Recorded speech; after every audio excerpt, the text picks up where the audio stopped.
Good morning बच्चों, ये class 10th के लेक्चर रिकॉर्ड कर रहे हैं। ठीक है, क्लास 10th में इससे पहले वाले लेक्चर में क्या बताया, आईज हमने स्टार्ट किया था, आंखों को हमने देखा था ह्यूमन आई। अब ह्यूमन आई में देखो, ऐसे तो एक बहुत ही वास्ट टॉपिक है, बहुत ही बड़ा सा टॉपिक है, उतना डिटेल से तो हम नहीं जान, मतलब उतना डिटेल शायद मुझे भी नहीं पता, तो ज्यादा डिटेल तो अगर आप क्लास 12 में बायो है लोगे तो आपको पढ़ना पड़ेगा। उससे ज्यादा डिटेल तो जितना मैंने बता दिया 10th के लिए उतना काफी है, या उतना तुम्हारे एग्जाम के लेवल के, स्किल के लेवल के काफी है, उससे ज्यादा उसमें नहीं आता। कुछ बातें या कुछ डेफिनेशंस जो आपको याद रखनी है, जैसे तो उसके जो डिफरेंट पार्ट्स हैं, डिफरेंट पार्ट्स, एक तो रे डायग्राम बहुत ही अच्छा था, तुम अच्छे से प्रैक्टिस कर लेना 2-3 बार, तब जाके रे डायग्राम अच्छे से बना पाओगे। दूसरा, जो इसमें जो पार्ट्स हैं, आंखों के जो पार्ट्स हैं, जैसे रेटिना का काम क्या है, सीलियरी मसल्स किस लिए हैं, लेंस क्या है, एक्टोसिमर क्या है, ये सब जो है वो तुम पढ़ के रख लेना। इसके अलावा मैंने तुमको इससे पहले वाले लेक्चर में कुछ डेफिनेशंस भी बताए थे, जैसे नियर पॉइंट क्या होता है, 25 सेंटीमीटर। अगर 25 सेंटीमीटर तक ऑब्जेक्ट को रखोगे तो ऑब्जेक्ट का जो इमेज है वो क्लियरली तुम्हारे रेटिना में फॉर्म होता है, उससे पास लाने पे वो जो ऑब्जेक्ट है उसका एक ब्लरेड इमेज फॉर्म होना स्टार्ट हो जाता है। तो 25 centimetre is the minimum separation at which an object can be seen distinctly या an object can be seen clearly. वो मिनिमम दूरी आंखों से जिसमें एक ऑब्जेक्ट को क्लियरली देखा जा सकता है, उस मिनिमम गैप को या उस मिनिमम डिस्टेंस को ही नियर पॉइंट बोलते हैं। फिर वैसे ही मैंने बताया था फार पॉइंट का मतलब होता है कि मैक्सिमम दूरी जो आंखों से देखा जा सकता है without the help of any ad, मतलब विदाउट एनी एड, किसी एड के हेल्प से, किसी हेल्प के बिना आप आंखों से मैक्सिमम जितने दूर तक देख सकते हो उसे हम क्या बोलते हैं, फार पॉइंट। अब एक हेल्दी आई के लिए, मतलब जिसकी आंखों में कोई डिफेक्ट नहीं है, जैसे ये जिसकी आंखों में ये चश्मा लगा है, चश्मा वालों की आंखों के लिए नहीं, एक हेल्दी आंख इंसान के लिए नियर पॉइंट 25 सेंटीमीटर है और फार पॉइंट जो है वो इंफिनिटी है, ये आपको याद रखना है। उसके बाद मैंने तुमको और क्या बताया था, पावर ऑफ एकोमोडेशन का मतलब क्या होता है, ये जो सीलियरी मसल्स होते हैं वो लेंस को कभी शॉर्टन कभी थिन ऐसा करते रहते हैं। ऐसा क्यों करते हैं, वो क्या करते हैं, लेंस के फोकल लेंथ को एडजस्ट करते हैं। अब लेंस का फोकल लेंथ एडजस्ट होने से क्या होगा, दूर के ऑब्जेक्ट पास के ऑब्जेक्ट को आप एक, ऐसा तो नहीं है कि आप क्या करते हो कि दूर का ऑब्जेक्ट देखना है तो अलग से पॉकेट से आंख लगा के निकाल दिया, दूर का ऑब्जेक्ट देखना है, पास का ऑब्जेक्ट देखना है तो फिर से एक पॉकेट से आंख निकाला, फिर लगाया, फिर बोल रहे कि पास का ऑब्जेक्ट देखना है आपको। एक ऐसे कैरेक्टर है वहां पे, जैक स्पैरो, मतलब अगर पायरेट्स ऑफ कैरिबियन सीरीज अगर तुमने मूवी देखी है, उसमें एक कैरेक्टर है वो आंखों वाला, वो every time he keep on searching his eyes only. देखना, मतलब pirates of Caribbean one of the best movies है, तुम रिग्रेट नहीं करोगे, मतलब देखोगे, शायद मेरी तो फेवरेट भी है। तो अब उसमें अगर तुम देखोगे तो उसमें वो दिखाते हैं कि उसका जो आई है वो डिटैचेबल है, वो बाहर निकल जाता है, ऐसा वो दिखाते हैं। नॉर्मल इंसान में ऐसा होता नहीं, तो नॉर्मल इंसान के पास क्या है, पावर ऑफ एकोमोडेशन में क्या करता है, आंखों का जो लेंस है वो अपने फोकल लेंथ को एडजस्ट करता है जिससे वो दूर के ऑब्जेक्ट और पास के ऑब्जेक्ट को क्लियरली देख सके। इसके बाद मैंने तुमको परसिस्टेंस ऑफ विजन बताया था। परसिस्टेंस ऑफ विजन का मतलब होता है कि कोई भी ऑब्जेक्ट का इंप्रेशन तुम्हारे आंखों में 1/16 ऑफ अ सेकंड तक रहता है। इसका मतलब अगर 1/16 सेकंड, अगर तुम एक ऑब्जेक्ट था, उस ऑब्जेक्ट को तुम्हारी आंखों से हटा दिया गया, उसका इंप्रेशन 1/16 सेकंड तक है, जैसे ये हटा दिया, फिर भी इसका इंप्रेशन मेरी आंखों में कब तक था, 1/16 ऑफ अ सेकंड तक था। इसी कंसेप्ट को मूवीज में वो यूज करते हैं। अब अगर तुमने पुराने रिकॉर्ड्स वगैरह अगर कभी देखे होंगे तो उसमें देखना, उसमें स्टिल्स होते हैं, वो अलग अलग इंस्टेंसेस के स्टिल्स होते हैं और वही स्टिल्स को वो चलाते हैं, वही स्टिल्स को जब वो चलाते हैं तो वो क्या होता है, वीडियोस बन के अपने को लगता है। बात समझ में आ रहा है? तो इतना मैंने कुछ डेफिनेशन पार्ट बताया था। आज क्या करना है अपने को, डिफेक्ट ऑफ विजन अपने को स्टार्ट करना है। अब डिफेक्ट ऑफ विजन का मतलब क्या है, विजन का मतलब क्या होता है ना, कोई भी ऑब्जेक्ट अगर है तो हमारी आंख क्या करती है, उस ऑब्जेक्ट का इमेज रेटिना पे फॉर्म करती है। अब ये जो इमेज फॉर्मेशन रेटिना पे होता है, इस प्रोसेस को ही क्या बोलते हैं, विजन। अब डिफेक्ट ऑफ विजन मतलब ये जो इमेज बनने का प्रोसेस है आंखों पर, उसमें डिफेक्ट आना।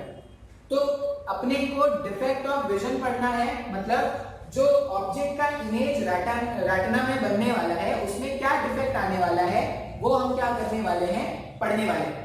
अब इसमें से कुछ जो डिफेक्ट होते हैं वो लेंस के कारण होते हैं, कुछ डिफेक्ट, बहुत सारे डिफेक्ट हैं, कुछ जैसे तुमने कैटरैक्ट सुना होगा, कैटरैक्ट ओल्ड एज में कैटरैक्ट हो जाता है, तो कैटरैक्ट है, एस्टिग्मेटिज्म है, प्रेस बायोपिया है, बहुत सारे डिफेक्ट हैं। हम सिर्फ रिफ्रैक्शन टाइप डिफेक्ट को पढ़ेंगे। रिफ्रैक्शन टाइप डिफेक्ट मतलब ऐसे डिफेक्ट जो लेंस के खराब होने के कारण हो रहे हैं, मतलब लेंस में प्रॉब्लम होने के कारण जो डिफेक्ट होते हैं उनको रिफ्रैक्शन टाइप डिफेक्ट बोलते हैं। कैटरैक्ट हो गया, फिर आंख आ जाना और क्या क्या अलग अलग तरह के डिजीजेस होते हैं आंखों के, वो हम बात नहीं करने वाले।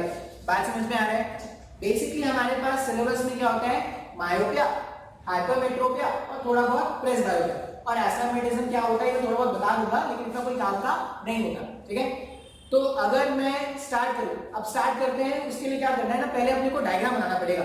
तो मैं थोड़ा सा स्क्रीन पॉज करके कुछ डायग्राम्स बना लेता हूं, क्योंकि बिना डायग्राम के एक्सप्लेन करना क्या होगा, मुश्किल होगा। तो हम स्टार्ट करेंगे मायोपिया से और मायोपिया का डायग्राम बनाएंगे। अच्छा, न्यूमेरिकल वाला पार्ट आज नहीं बताऊंगा। न्यूमेरिकल जैसे इसमें क्या होगा, एक कुछ कंसेप्ट पार्ट है, इसमें न्यूमेरिकल पार्ट है। कंसेप्ट पार्ट से भी क्वेश्चन आता है। देखो पूरी मैं बोलूं, जो हमारा एग्जाम का पैटर्न है ना, वो अच्छी बातों से क्वेश्चन नहीं पूछते, वो तुम्हारी आंखों के बारे में नहीं पूछेंगे, वो तुमसे ये पूछेंगे कि तुम्हारी आंखों में दोष कैसा है, तुम्हारी आंखों में डिफेक्ट कैसा है, उसमें से क्वेश्चन पूछेंगे। तो आंखों से क्वेश्चन, जब भी कोई एग्जामिनर है उनको अगर आंखों से क्वेश्चन बनाना है ना, तो वो मायोपिया, हाइपरमेट्रोपिया, या तो थ्योरी बेस्ड क्वेश्चन पूछ लेगा वहां से, या वो न्यूमेरिकल पूछेगा। ये आइरिस वायरिस ये सब जो मैंने पढ़ाया था ना, बहुत कम चांसेस होते हैं उनसे क्वेश्चन आए, और ये पैटर्न है। लोगों को गलतियां बहुत पसंद है, डिफेक्ट बहुत अच्छा लगता है उनको अच्छी बातें नहीं समझ में आती है, अच्छी बातें उनको नहीं अच्छा लगता। तो मैं स्टार्ट करता हूँ मायोपिया से। तो मैं स्क्रीन पॉज करके पहले क्या करूंगा, डायग्राम बनाऊंगा, फिर एक एक करके क्या करेंगे उसको एक्सप्लेन करेंगे, ठीक है।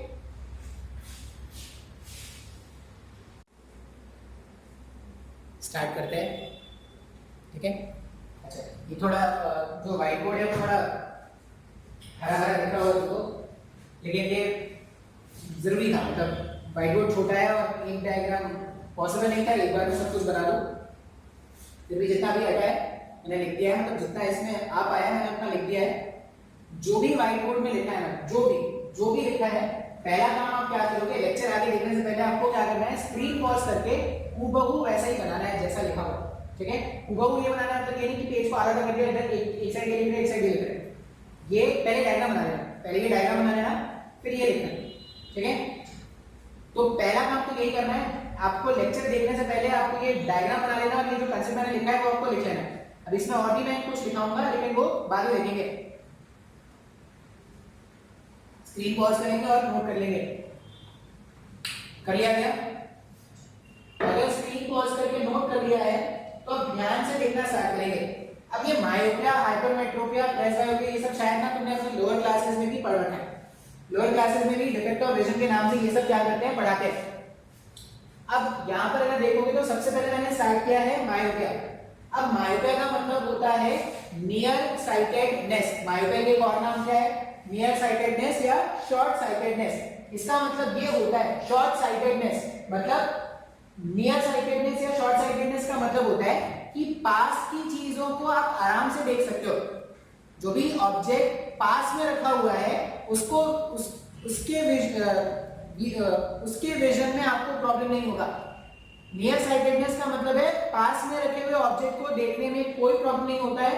प्रॉब्लम होता है जो ऑब्जेक्ट्स दूर में रखे हुए, दूर में मतलब इंफिनिटी में जो ऑब्जेक्ट्स रखे हुए हैं उनको देखने में प्रॉब्लम होता है, मतलब उनका जो इमेज होता है आंखों में फॉर्म, वो एक ब्लरिड इमेज फॉर्म होता है। अब यहाँ पर मैंने क्या लिखा, ये पर्सन है।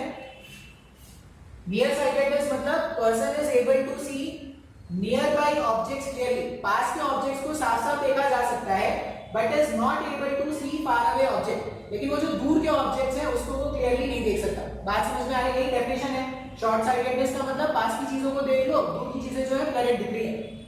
नेक्स्ट मैंने पॉइंट क्या लिखा है, image of far away objects is formed in front of retina. Far away objects का जो इमेज होता है ना, वो रेटिना से पहले बन जाता है। जैसे मैंने जो डायग्राम यहाँ पे बनाया है, ये डायग्राम, अगर आप ये डायग्राम देखोगे तो मैंने आपको बताया था ना, जब भी ऑब्जेक्ट इंफिनिटी पे रखा होता है, जब भी ऑब्जेक्ट इंफिनिटी पे रखा होता है, वहां से जो रेस निकल के आ रहे होते हैं वो पैरेलल लेते हैं। तो यहाँ पे देखो, ये मेरे पास जो रेज मैंने दिखाए हैं वो पैरेलल रेज का मतलब ऑब्जेक्ट की इंफिनिटी पे रखा है, तो ऑब्जेक्ट का इंफिनिटी और वहां से रेज ऐसे आ रहे हैं। अब ये जो आंखें हैं ना, ये किसकी आंखें हैं? एक मायोपिक आई है। मायोपिक मतलब एक ऐसे बंदे का आंख उठा के बाहर लेके आए जिसको मायोपिया था, बेचारा पहले ही मायोपिया से परेशान था, उसकी आंखें भी हमने निकाली है। स्टडीज के लिए हमने क्या किया, उसकी आंखें निकाल ली। अब ये जो मायोपिक आई है, मायोपिक आई में क्या होता है, अगर इंफिनिटी पे ऑब्जेक्ट रखा है तो उसका जो इमेज है ना वो रेटिना से पहले ही फॉर्म हो जाएगा। अगर इमेज रेटिना से पहले ही फॉर्म हो जाएगा मतलब रेज जो है वो रेटिना से पहले कन्वर्ट हो रहे हैं। अगर एग्जैक्टली रेटिना पे आके कन्वर्ट करते हैं मतलब क्या होगा, एक अच्छा सा इमेज बन गया होता है, एक डिस्टिंक्टली एक क्लियर इमेज फॉर्म हुआ होता। इस केस में क्लियर इमेज फॉर्म क्यों नहीं हो रहा है, क्योंकि रेटिना से पहले ही बहुत सारा क्या हो गया है, रिफ्रैक्शन के कारण इमेज फॉर्म हो चुका है। अब अगर बीच में यहाँ कहीं पे इमेज फॉर्म होगा तो ब्रेन थोड़ी उसको इंटरप्रेट कर पाएगा, ब्रेन तो सिर्फ उसी इमेजेस को इंटरप्रेट कर सकता है जो रेटिना में फॉर्म होता है। इसलिए विजिबिलिटी क्या हो गई है, खराब हो गई। दूर के जो ऑब्जेक्ट्स हैं वो नहीं देख पा रहे। क्यों नहीं देख पा रहे, क्योंकि रेटिना से पहले ही इमेज फॉर्म हो गया है। Far point of a person is nearer than infinity. अब अगर मैं इंफिनिटी तक नहीं देख सकता, मतलब कुछ तो मेरा मैक्सिमम लिमिट होगा ना जहां तक मैं देख पाऊंगा। मतलब अगर एक मायोपिक आई है वो फार पॉइंट तक नहीं देख सकता, मतलब वो इंफिनिटी तक नहीं देख सकता, कहीं पे तो उसका मैक्सिमम डिस्टेंस होगा ना जहां तक वो देख सकता है। तो मान लो जो मैक्सिमम डिस्टेंस था वो क्या है, एक मायोपिक आई का जो मैक्सिमम डिस्टेंस है वो मैंने रखा है f। f का मतलब क्या है, मायोपिक आई का फार पॉइंट। ये जो f मैंने लिखा है वो मायोपिक आई का फार पॉइंट है, मायोपिक आई का फार पॉइंट। अब मायोपिक आई के फार पॉइंट पर अगर कोई ऑब्जेक्ट रखा होता तो उसका इमेज क्लियरली रेटिना में फॉर्म होगा। पहला डायग्राम है कि इंफिनिटी में अगर कोई ऑब्जेक्ट है तो उसका इमेज रेटिना से पहले ही फॉर्म हो जा रहा है। दूसरा डायग्राम है कि जो आंखें हैं, जो मायोपिक आईज है, उसका फार पॉइंट इंफिनिटी नहीं है, इंफिनिटी से कहीं पहले है। अब इंफिनिटी से कहीं पहले है तो मान लो यहाँ पर f है, तो अगर उसके फार पॉइंट पे ऑब्जेक्ट रखेंगे तो उसके रेटिना में एक क्लियर इमेज फॉर्म होगा। अब क्या करना है, अगर कुछ ऐसा मैकेनिज्म लाया जाए जिससे एक्चुअल फार पॉइंट या जिससे ऑब्जेक्ट जो इंफिनिटी पे रखे हुए हैं उसका इमेज इस मायोपिक आई के फार पॉइंट पे बना दिया जाए। अगर मैं कुछ ऐसा कर पाऊं जिससे जो ऑब्जेक्ट इंफिनिटी पे रखे हुए हैं उसका इमेज मायोपिक आई के फार पॉइंट पे बना दूं, तो इसको तो ये विजिबल हो जाएगा।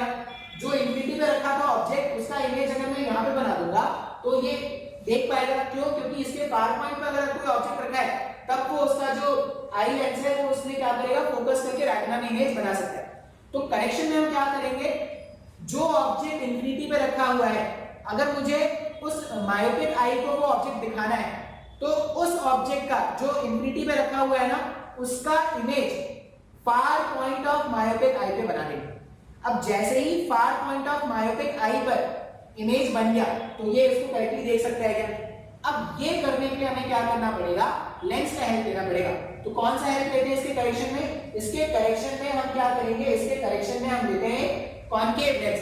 अभी जो कॉनकेव लेंस होता है वो डाइवर्जिंग लेंस होता है क्या। अब ध्यान से देखो इसका रे डायग्राम, जैसा रे डायग्राम मैंने, पता नहीं मेरा डी लाइन ठीक है या नहीं, लेकिन मुझे तो साफ साफ दिख रहा है। तो जैसा रे डायग्राम मैंने बनाया है बिल्कुल वैसा ही रे डायग्राम होना चाहिए। तो यहाँ पर क्या लिख रहे हो उस पर कॉम्प्रोमाइज कर देना, वो रे डायग्राम में कोई कॉम्प्रोमाइज नहीं होना चाहिए। जैसा रे डायग्राम मैंने बनाया है वैसे ही रे डायग्राम तुम्हारा भी होना चाहिए।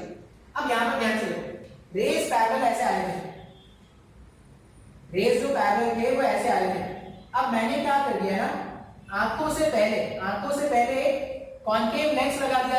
ये कॉनकेव लेंस क्या करेगा, रेज को डाइवर्ज करेगा। तो जो रेज ऐसे जाके हिट करते, देखो ऐसे जाके हिट करते, वो अब डाइवर्ज हो गया ना, ये ऐसे जाके हिट करते, अब ये ऐसे डाइवर्ज हो गए। दिख रहा है क्या डायग्राम में, because of this concave lens. ये सब तुमको डायग्राम में दिखाना पड़ेगा अच्छे से। Because of this concave lens जो रेज ऐसे जाके हिट करने वाले थे वो डाइवर्ज हो गया। अब ये जो डाइवर्जिंग रेज है, वो क्या हो जाएंगे, इस आई लेंस के कारण रेटिना पे फोकस हो जाएंगे। जैसे पहले क्या हो रहा था, पहले यहाँ पे फॉल हो रहे थे तो डायरेक्टली यहाँ पे फोकस हो जा रहे थे। अब अगर ये ऐसे डाइवर्ज होकर यहाँ पे आए तो ये दूर में कहीं पे फोकस होंगे क्या, बात समझ में आ रहा है। तो ये जो कॉनकेव लेंस हम यूज कर रहे हैं करेक्शन में, वो क्या कर रहा है, पैरेलल रेज को थोड़ा डाइवर्ज कर दे रहा है। पैरेलल रेज को थोड़ा डाइवर्ज करने से क्या हो जाएगा, ये फाइनली अपने रेटिना में कन्वर्ट हो पा रहे हैं रेज। अब अगर रेज रेटिना में कन्वर्ट हो पा रहे हैं, इसका मतलब जो ऑब्जेक्ट था उसका इमेज हमारी आंखों में फॉर्म हो जाएगा। अब ये जो यहाँ पे जो डाइवर्ज हुआ था ना रेज, ये जो रेज जो डाइवर्ज हुआ था, अगर आप इसको बैकवर्ड डायरेक्शन में प्रोड्यूस करोगे ना, तो देखो ये जो ऑब्जेक्ट है वो इसके फार पॉइंट में बन रहा है, ये इसका करेक्शन होता है। हमने क्या बताया, मायोपिक आई में क्या है, मायोपिक आई पास में रखी हुई चीजों को बहुत ही आराम से देख पाएगा, लेकिन कोई भी ऑब्जेक्ट अगर इंफिनिटी पे रखा हुआ है तो वो उसको नहीं देख पा रहा है। अब इसमें क्या प्रॉब्लम हो गया है, जो मायोपिक आई होता है उसका फार पॉइंट इंफिनिटी से कहीं पहले होता है। अब कुछ ऐसा करके अगर इंफिनिटी वाले ऑब्जेक्ट का इमेज मायोपिक आई के फार पॉइंट पे बना दिया जाए तो वो उस ऑब्जेक्ट को क्लियरली देख सकता है क्या? तो हम क्या करेंगे, वो करने के लिए कॉन्केव हेल्प का यूज लेने वाले हैं। अब जो भी पैरेलल रेज आ रहे थे पहले वो कॉन्केव लेंस से पास होंगे, कॉन्केव लेंस क्या करेगा, रेज को डाइवर्ज करेगा। अब ये जो डाइवर्जिंग रेज है, डाइवर्जिंग रेज क्या हो जाएंगे, फाइनली रेटिना पे जाके मिल रहे हैं। अब अगर ये जो डाइवर्जिंग रेज का मैग्नेटाइजेशन प्रोड्यूस करोगे ना, तो आप क्या देखोगे कि एक इमेज फॉर्म हुआ है। अच्छा, ये जब भी रेज बैकवर्ड डायरेक्शन में प्रोड्यूस करके फॉर्म होता है, एक वर्चुअल इमेज फॉर्म होता है क्या? मतलब ये जो इमेज है ना, यहाँ पर जो इमेज फॉर्म हो रहा है वो कैसा इमेज है, वर्चुअल इमेज। अब वर्चुअल इमेज हमारी आंखें देख सकती है, वर्चुअल इमेज स्क्रीन पे फॉर्म नहीं किया जा सकता, लेकिन वर्चुअल इमेज हमारी आंखें देख सकती है। इसका एग्जांपल है, सुबह सुबह जब भी कहीं पे जाना होता है तो अपने को मिरर के सामने ये इस तरह से बाल बनाते हैं ना, तो वो तुम्हारा वर्चुअल इमेज है जो तुम देख के आते हो। ये समझ में आया डायग्राम? लेंस ने क्या किया, रेज को डाइवर्ज किया, डाइवर्ज होने के कारण वो रेटिना पे फोकस हो गया। और अगर ये डाइवर्ज रे को बैकवर्ड डायरेक्शन प्रोड्यूस करते हैं तो क्या होता, जो भी मायोपिक आई का फार पॉइंट है वहां पर एक इमेज फॉर्म हो जाता। क्लियर है ना? इसमें भी दो तीन बातें और बताऊंगा, लेकिन वो पहले इसमें थोड़ा इरेज करना पड़ेगा, तो मैं स्क्रीन पॉज करता हूं, इरेज करता हूं, लिख लूंगा, फिर आपको बताऊंगा। ठीक है, नेक्स्ट में देख लो, कॉज ऑफ मायोपिया। देखो जितना मैं बता दूंगा ना थ्योरी पार्ट में, मैं जितना बताऊंगा उससे ज्यादा एक नहीं जानना है। थ्योरी पार्ट इतना ही जानना है जो मैंने व्हाइट बोर्ड में लिखा है, जितना मैंने लिख के दे दिया, जो डायग्राम है, जो कंसेप्ट उतना ही जानना। न्यूमेरिकल जो होगा तो कहीं से भी सॉल्व कर सकते हो। न्यूमेरिकल में आज वाले लेक्चर में नहीं बता पाऊंगा, इसके बाद वाले लेक्चर में न्यूमेरिकल्स बताऊंगा। तो न्यूमेरिकल तुमको जहां मर्जी करे वहां से सॉल्व करना। थ्योरी जितना मैंने बताया उतना काफी है, ठीक है, किसी भी एग्जाम के लिए। अब कॉज ऑफ मायोपिया ये याद रखना पड़ता है, एग्जाम में पूछते हैं कि what are the cause of myopia. तो सबसे पहला कॉज क्या होता है ना, कि जो आई लेंस है ना वो थिक हो जाता है। आई लेंस थिक हो गया मतलब पहले ऐसा था, अब वो ऐसा हो गया, थिक हो गया। अब आई लेंस जब थिक हो जाता है ना तो उसका फोकल लेंथ क्या हो जाता है, कम हो जाता है। फोकल लेंथ कम हो जाता है, इसीलिए वो क्या कर रहा है, रेटिना से पहले ही कन्वर्ज कर दे रहा है। तो सबसे पहला पॉइंट आपको याद क्या रखना है, excessive curvature of eye lens. Curvature बढ़ गया, कर्वेचर बढ़ गया मतलब पहले ऐसा कर्व था, अब कर्वेचर बढ़ गया मतलब ज्यादा कर्व हो गया। क्या कर्व मतलब जैसे रोड्स होते हैं, रोड्स कर्व के फॉर्म में होते हैं ना, तो कर्व का टुकड़ा कर्वेचर बढ़ा दो, इसका मतलब क्या होगा, उसका रेडियस छोटा कर दिया हमने। पहले ऐसा था, कर्वेचर कम है, अब ज्यादा कर्व हो गया ना, तो हमने क्या बोला कि जो आई लेंस है, पता नहीं यहाँ पे क्यों हॉर्न मारते हैं ट्रक वाले, कौन है यहाँ पे, excessive curvature of eye lens. Eye lens का जो कर्वेचर होता है वो बढ़ जाता है। ऐसा बोल दो कि जो आई लेंस है वो क्या हो जाता है, मोर कर्व्ड हो जाता है। मतलब पहले ऐसा था कि मोर कर्व्ड हो गया, इस तरह से मोर कर्व्ड हो गया, पता नहीं दिख रहा है तुमको। और दूसरा आप ये बोल सकते हो कि जो आई बॉल है, ये जो आई बॉल है वो इलोंगेट हो जाता है। आई बॉल अगर इलोंगेट हो जाएगा तभी तो ये रेटिना से पहले ही कन्वर्ट हो जाएगा ना। तो ये दो कॉज ऑफ मायोपिया है, ये और इससे पहले जो मैंने इसका डेफिनेशन लिखा था, ये तीन बातें तुमको जाननी है, ठीक है। इसके अलावा एक चौथी बात होगी इन पे न्यूमेरिकल्स। तो न्यूमेरिकल्स इतना मुश्किल नहीं होता, न्यूमेरिकल्स आसान होता है अगर कंसेप्ट समझ जाओगे, ठीक है। कर क्या रहे हैं, जो भी इंफिनिटी वाला ऑब्जेक्ट है उसको इसके फार पॉइंट पे उसका इमेज बना दे रहे हैं। फार पॉइंट पे एक वर्चुअल इमेज बन रहा है जिसके कारण क्या करेगा, इसके रेटिना पे इमेज बनेगा जो वो देख पाएगा। बात समझ में आया? इतना मेरे पास हो गया मायोपिया। नेक्स्ट में देखेंगे हाइपरमेट्रोपिया। स्टार्ट करते हैं। नेक्स्ट डिजीज कौन सा है, हाइपरमेट्रोपिया, ठीक है। अब ये जो हाइपरमेट्रोपिया है इसको क्या बोलते हैं, फार साइटेडनेस। हाइपरमेट्रोपिया को क्या बोलेंगे, फार साइटेडनेस। फार साइटेडनेस का मतलब आप दूर की चीजों को आराम से देख सकते हो, प्रॉब्लम होगा पास में रखी जो चीजें हैं उनको देखने में। तो person is able to see far away objects but is not able to see nearby objects. इस तरह के डिजीज को क्या बोलेंगे, हाइपरमेट्रोपिया। अच्छा, image of nearby object is formed behind retina. अब ये डायग्राम अगर देखो, पहला डायग्राम पहला डायग्राम अगर देखोगे तो मैंने ऑब्जेक्ट को कहां पे रखा है, नियर पॉइंट पे। किसके नियर पॉइंट पे, तो जो एवरेज नियर पॉइंट होता है 25 सेंटीमीटर, 25 सेंटीमीटर जो एवरेज नियर पॉइंट होता है, वहां पे अगर एक ऑब्जेक्ट को आपने रखा तो ये जो ऑब्जेक्ट है उसका जो इमेज फॉर्म होता है ना, वो क्या होता है, रेटिना के पीछे फॉर्म हो जाता है। ये जो 25 सेंटीमीटर पे जो ऑब्जेक्ट रखोगे, अगर ये एक हाइपरमेट्रोपिक आई है, अगर ये हाइपरमेट्रोपिक आई है, तो इसमें जो इमेज फॉर्म हो रहा है वो रेटिना के पीछे फॉर्म हो जाएगा। इसलिए क्या हो रहा है, आप इसको डिस्टिंक्टली या क्लियरली नहीं देख पा रहे। अब आगे क्या है, near point of person is beyond 25 centimetre. अब अगर उसका नियर पॉइंट, अगर हाइपरमेट्रोपिक आई है, उसका नियर पॉइंट 25 सेंटीमीटर नहीं है, तो कहीं तो होगा ना। अब 25 सेंटीमीटर से क्या कुछ दूर पे होगा, तो ऐसा बोल देते हैं कि जो नियर पॉइंट होगा वो 25 सेंटीमीटर से कुछ ज्यादा होगा। अब सेकंड डायग्राम ध्यान से देखो, मैंने बोला ये एन क्या है, नियर पॉइंट ऑफ एवरेज इंसान, मतलब एक सही सलामत जो आंखें हैं उसका जो नियर पॉइंट है वो कितना है, 25 सेंटीमीटर। ये 25 सेंटीमीटर का लेंथ है। अब एक हाइपरमेट्रोपिक आई का जो नियर पॉइंट होगा वो क्या है, एन डैश है, 25 सेंटीमीटर से कुछ ज्यादा होगा। अब अगर इसके नियर पॉइंट पर ऑब्जेक्ट रखा जाए ना, देखो यहाँ पर इसके नियर पॉइंट पे ऑब्जेक्ट रखेंगे तो इमेज जो है वो एग्जैक्टली रेटिना पे फॉर्म हो रहा है। मतलब अगर इसके नियर पॉइंट पे ऑब्जेक्ट रखा हुआ है तो इमेज को, ये इसका जो इमेज होगा वो रेटिना पे एग्जैक्टली फॉर्म होगा, तो आराम से देखा जा सकता है। क्या बात समझ में आ रहा है? मतलब जो करेक्शन करना होगा, करेक्शन कुछ ऐसा करना होगा जिसमें नियर पॉइंट अगर 25 सेंटीमीटर पे ऑब्जेक्ट रखा हुआ है, उसका इमेज अगर किसी तरह से 25 सेंटीमीटर के बियॉन्ड बना दिया गया या नियर पॉइंट ऑफ हाइपरमेट्रोपिक आई पे बना दिया गया, तो वो क्या कर पाएगा, ऑब्जेक्ट को क्लियरली देख पाएगा। क्या, तो वैसा ही करना है। अब यहाँ पर करेक्शन के लिए हम क्या करेंगे, कॉन्वेक्स लेंस यूज करते हैं। कॉन्वेक्स लेंस क्या करेगा, रेज को और ज्यादा कन्वर्ज कर देगा।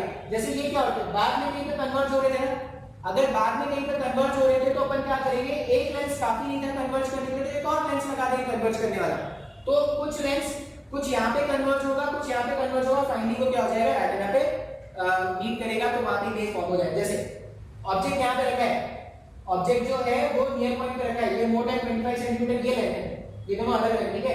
ऑब्जेक्ट का नियर पॉइंट पे रखा है मैंने, ऑब्जेक्ट नियर पॉइंट पे रखा है, इसमें से रेज गए ऐसे, कुछ रेज यहाँ पे कन्वर्ज हुए, यहाँ से कन्वर्ज हुए, कुछ आई लेंस में कन्वर्ज हुए, दोनों कन्वर्ज होकर फाइनली यहाँ पे मिल जाएंगे। क्या, तो अगर ये लेंस था तो लेंस के कारण क्या होगा, इमेज रेटिना पे फॉर्म हो जा रहा है।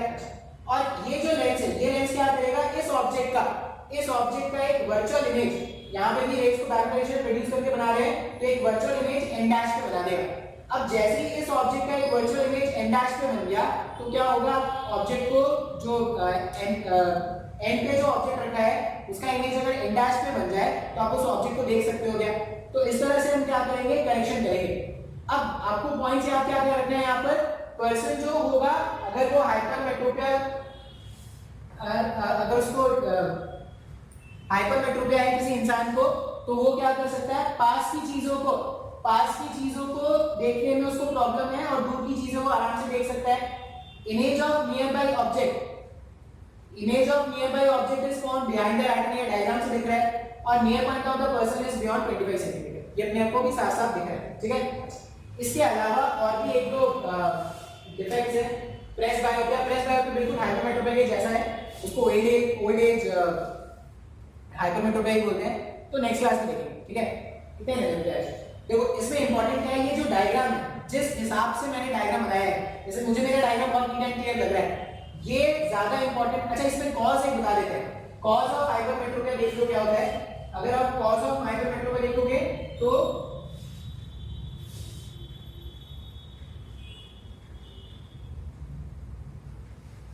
कॉज ऑफ हाइपरमेट्रोपिया जैसे मायोपिया का कॉज क्या था, एक तो उसमें आईबॉल जो था, आईबॉल बड़ा हो गया था ना, इसमें आईबॉल क्या हो जाएगा, छोटा हो जाएगा। तो पहला पॉइंट ऑफ ये लिख देना, शॉर्टनिंग ऑफ आईबॉल।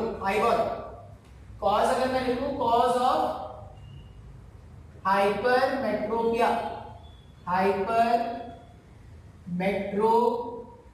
अगर मैं कॉज लिखूं तो पहला कॉज क्या लिख दोगे, पहला कॉज लिख देना शॉर्टनिंग ऑफ आईबॉल,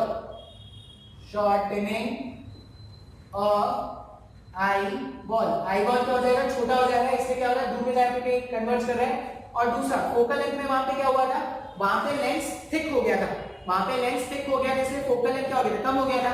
यहाँ पे फोकल लेंथ ज्यादा हो गया। क्या फोकल लेंथ कैसे ज्यादा हो जाएगा, जब लेंस क्या हो जाएगा, थिन हो जाएगा। Eye lens become thin. बात समझ में आ रहा है? दो यहाँ पर कॉजेज हैं, या तो आईबॉल छोटा हो जाएगा या जो आई लेंस है वो थिन हो जाएगा। आई लेंस के थिन होने से इसका जो फोकस होगा, ये जो आंखों का फोकस होगा वो ज्यादा हो जाएगा। फोकल लेंथ ज्यादा होगा तो रेटिना से बाहर जाके कन्वर्ज करेगा। बात समझ में आ रहा है? तो ये कॉज और ये डायग्राम और ये होता क्या है, इतना आपको याद रखना है। इसके बाद वाले क्लास में न्यूमेरिकल सॉल्व करेंगे इसकी। ट्रेस बायोपी और एस्टिग्मेटिज्म इतना इंपॉर्टेंट होता नहीं है।